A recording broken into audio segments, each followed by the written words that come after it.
What's up guys, it's Tom here and welcome to a brand new Liverpool transfer news video where we will talk about Jadon Sancho, because the English fantastic winger is once again linked with a Liverpool transfer for the summer by English and German news outlets. And also we will have the reaction, the aftermath of that terrible Real Madrid Liverpool game from a Liverpool perspective, and we will have the thoughts of Jurgen Klopp, Andy Robertson and Wijnaldum on that harrowing defeat.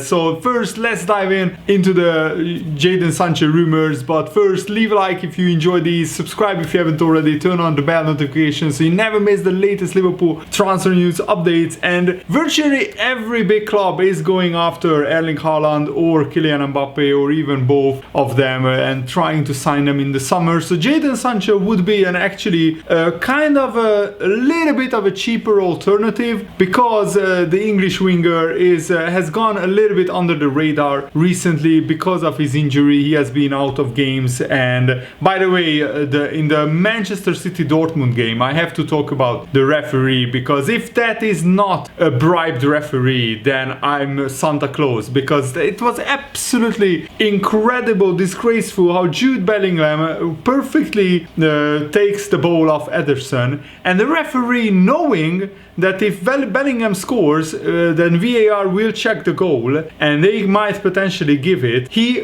blows his whistle before Bellingham is able to score into the empty net. Basically, that way he prevented VAR from allowing the goal, because you can't have a goal after the whistle is blown, except when you are Man United playing Brighton in the Premier League. But you know, that I just had to get that out of my system, because that angered me so much after the Liverpool game. After I finished making the analysis video, I watched the highlights of the Man City Dortmund game, and I mean, the referee was even worse than in the Real Madrid Liverpool game, and Mane was clearly fouled before Real Madrid scored their second goal, so it should have been a free kick for Liverpool and a red card for a Real Madrid player. So the referees are not much better apparently in Europe than in the Premier League. So Jason McCarthy, a former Liverpool player, said, "You will think I will say if I can sign any player, I would sign Mbappe for Liverpool. The biggest talking points at Liverpool are the tactics. Klopp has tried to evolve tactically. He has tried to use the 4-2-3-1.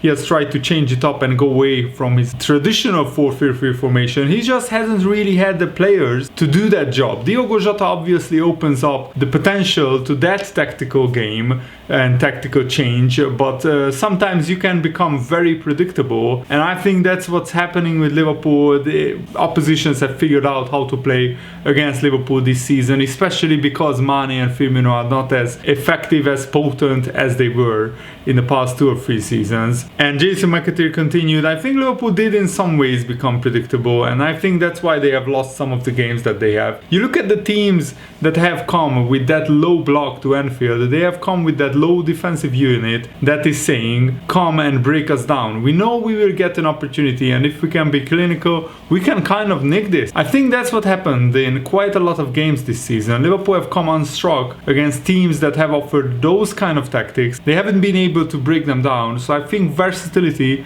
would be the way to go. And I know it's a long-winded answer, but I would sign Jadon Sancho. I would sign him because he has got that versatility. I think he can play in different positions. He can play left wing, he can play right wing, he can even play down the center if you wanted. He got pace, he has got creativity. If there is a low block and you need something a little bit different, he offers that. He's also young and he fits into the mold of this Liverpool team. So that's the player I would go out and buy if I were Liverpool. And I think it's actually a compelling and very, very good argument, because Jadon Sancho is a very unpredictable player, and I love wingers who can go past people and who can really make something happen out of nothing. And I think Sadio Mane has hit a wall this season. I'm not sure if it was COVID or if it's overplaying and he is just burnt out, but he looks indecisive, he's short on confidence, and I think that in some games maybe Jurgen Klopp should substitute him instead of Diogo Jota and give Mane a breather, maybe play Shaqiri instead of Mane. But you know, it's very difficult because Liverpool don't have a like-for-like replacement, and Jadon Sancho is only 21 years old and he has been terrific for Borussia Dortmund since he actually actually went there. He already played more than 130 games for Dortmund, and he also scored 46 goals with another 60 assists, which is absolutely incredible that he has more than 100 goals plus assists in just 130 games. That is a terrific return. And then Jadon Sancho openly said that he is very open to coming back to Liverpool, to England. He wants to come back to the Premier League. He misses his family, his mom, who are still living in England. And Jadon Sancho, last season he scored 20 goals. This season he already has 12 goals in 31 games. And overall, 130 games, 46 goals is a really good return for a player who just turned 21 years old. And he also has 18 England caps already, so he's an English international. But I'm sure that he wants to win more trophies. He only won the German Cup for Borussia Dortmund in 2019, and that's it. No other major trophies apart from the Under-17 World Cup, which he won it with England. But I'm sure that he wants to win the big trophies, the Premier League, the Champions League, and frankly at Dortmund I don't think he has a chance to win any major trophies, even though Dortmund could knock out Man City in the second leg if they win at home, but I don't see that as very likely. And according to the Dortmund CEO Hans-Joachim Watzke, Borussia Dortmund will listen to offers for Jadon Sancho, who is a long-term Liverpool target. Last summer Man United failed to sign him, and I think that Jadon Sancho doesn't want to go to a club like Man United where he doesn't really have a chance to win major honors. What is key to this transfer is Liverpool finishing in the top 4, Liverpool making the Champions League next season, because without Champions League football it will be a little bit more difficult to sign Jadon Sancho. I'm not saying impossible, because Dortmund will likely play in the Europa League next season. So if Jadon Sancho stays at Dortmund, he will play in the Europa League anyway. But going to Liverpool and building the next generation of this great Liverpool side and going down in Anfield history, I'm sure is a very compelling proposition for Jadon Sancho. So the bosses at Dortmund believe that Jadon Sancho will leave in the summer, given their financial needs. Those needs only increase now that they are struggling to make the Champions League places. Dortmund will only qualify for the Champions League next season if they win the Champions League this season, and I'm not sure with Man City, Bayern Munich, Paris Saint-Germain still in the hat if they have any chance to do so. And also I heard that Erling Haaland's former coach Alf-Ingvar Bernstein has actually urged Haaland to choose Liverpool as his next move. This is what his former coach said: "If I had to decide, I would go for Liverpool because that's my club, but I don't decide for Erling Haaland. I don't have a clue what they will do." Erling and his team have made very good choices so far, and they have shown great knowledge in choosing the club that's best for him in the past. It's always difficult to tell how it's going to be. It's not always going to be a constant increase in quality. He's at a very high level now, but he's only 20 and most of his game can improve. If he enjoys his club now and potentially a new club, I think he will just increase his progress. He just needs to avoid injuries, but usually when you are 20, you only get better. So that's actually a good argument, but we don't know what Erling Haaland will do in the summer, but I think it's almost certain that he will leave Dortmund.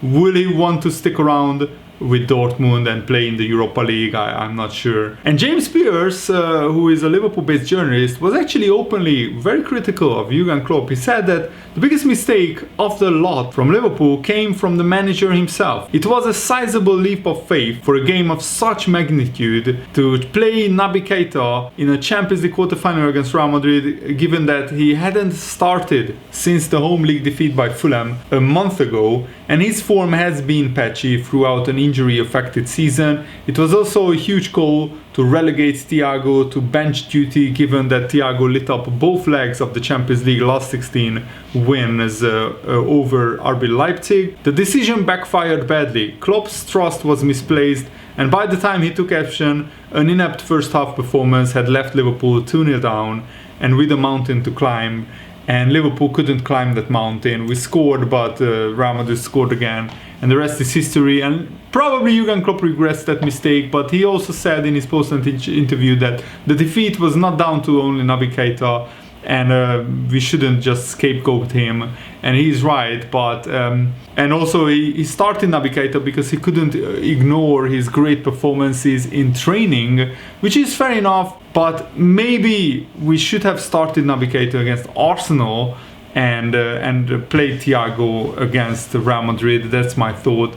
One positive for Liverpool was the away goal, and Mo Salah also breaking another Liverpool record. Can you believe this? Mo Salah already scored 18 away goals in all competitions this season, which is a new Liverpool record. That is absolutely crazy, and that is the most ever by a Liverpool player in a single campaign. He has broken his own record, which was held with Ian Rush. The previous best was 17 goals scored away from home in all competitions by Salah in the first season, where he came in and scored 44 goals, and Ian Rush's 17 goals in both the 83-84 and 86-87 season. But it's absolutely incredible, because if you think about it, Liverpool are a club who are 125 years old, more than that, and Mo Salah is now holding another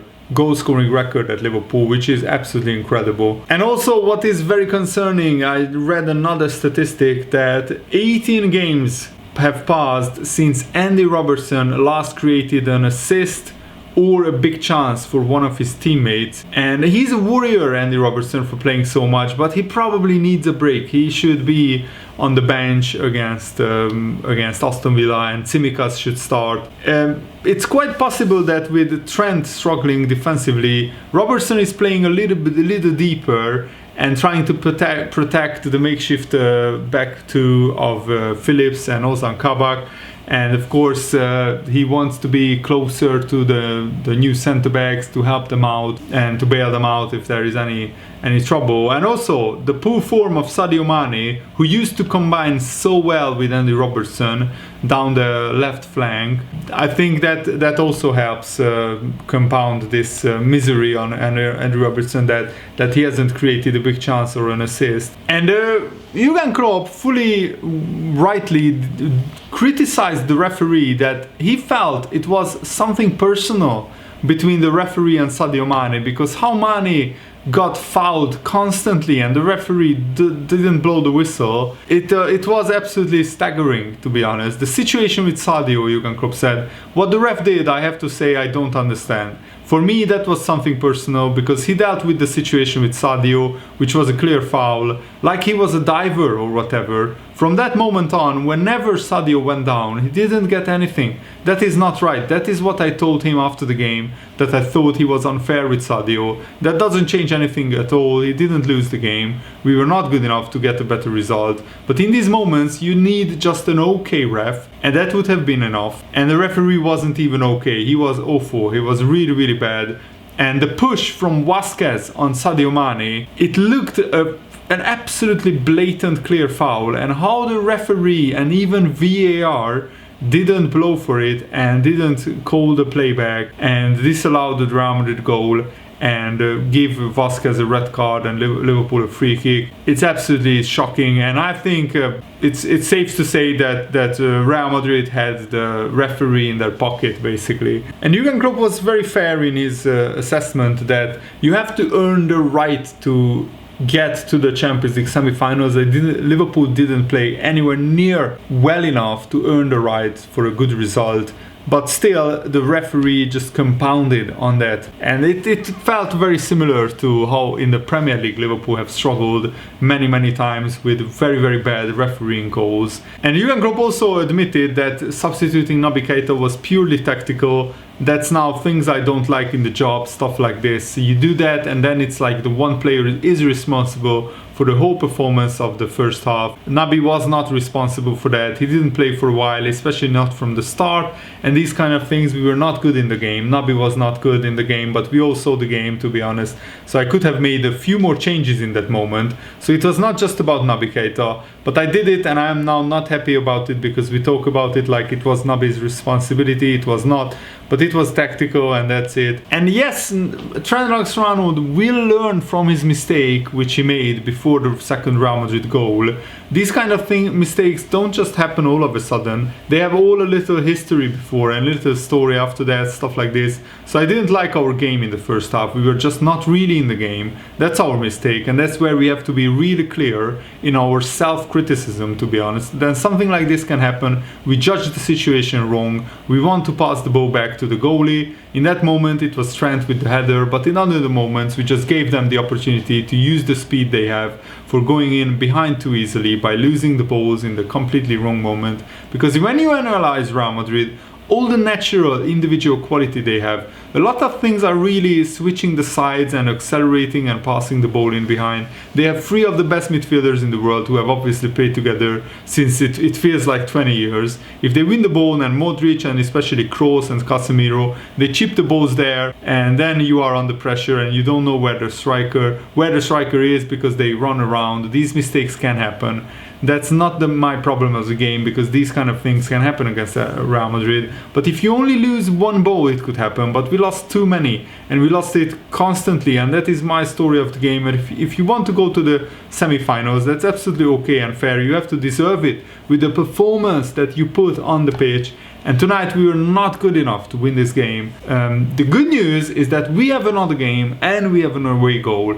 So if we put in the right kind of performance, we have a chance. But without fans at Anfield, and that's just my comment, it will be extremely difficult, because usually Anfield is an absolute cauldron. It's like hell for away players. Look at how Barcelona crumbled under the Anfield crowd, and also under the Liverpool players playing with passion, with fire, with pride. And it's like a sterile atmosphere at Anfield right now, and that's why Liverpool are struggling so much in the Premier League. One of the reasons that they are struggling at home. But you know, if Liverpool can get up for that game and mentally and physically prepare well, we are capable of beating Real Madrid by 2 goals. But we have to show a performance which is much more improved, much better than what we showed yesterday. And that's it for today's video. I really hope you enjoyed it.